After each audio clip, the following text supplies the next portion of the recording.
Assalamu alaikum wa rahmatullahi ta'ala wa barakatu. A yau zan nuna muku yadda za ka je Binance kai claiming din NFT Spree. To da farko za ka tafi cikin Binance naka. So da zaran ka shiga, bayan ya bude,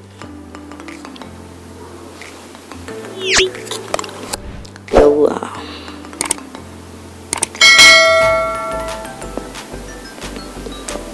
an fama da matsalar network.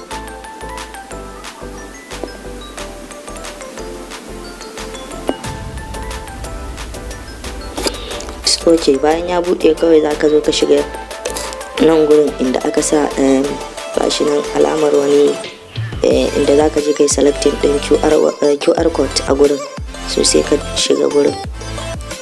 Yawa bayan ya bude ma za ka tafi cikin wannan photo din, to za ka yi clicking zai kai ka cikin fotuna na kan wayanka, so sai ka bude.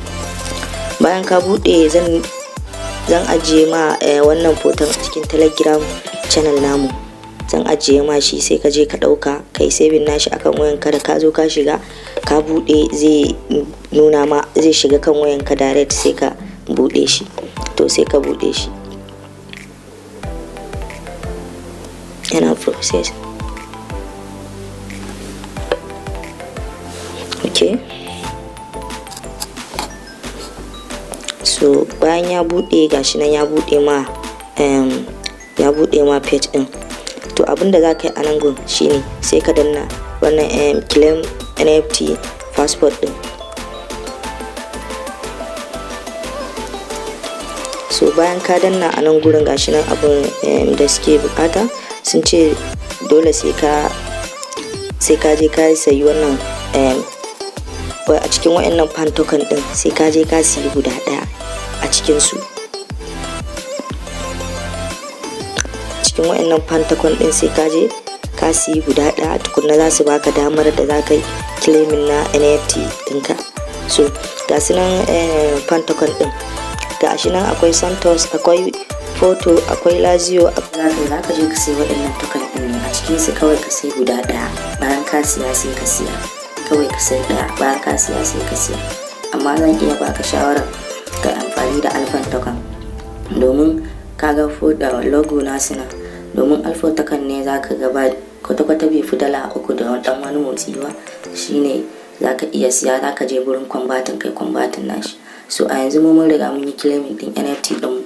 So bari ku ga in ka yi claiming na NFT dinka, ga yanda za ka je ka duba shi, ka ga ya sauka akan wallet naka. So yanda za ka duba shi, za ka shiga cikin mo din nan. Bayan ka shiga mo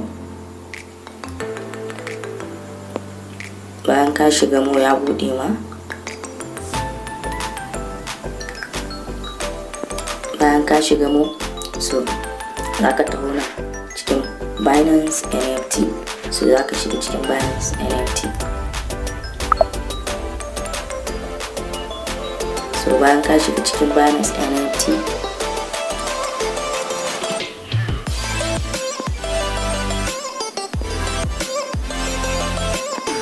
so bayan ya bude ma shi ma ga inda aka sa alfarar nan profile. So gashi nan sai ka shige shi.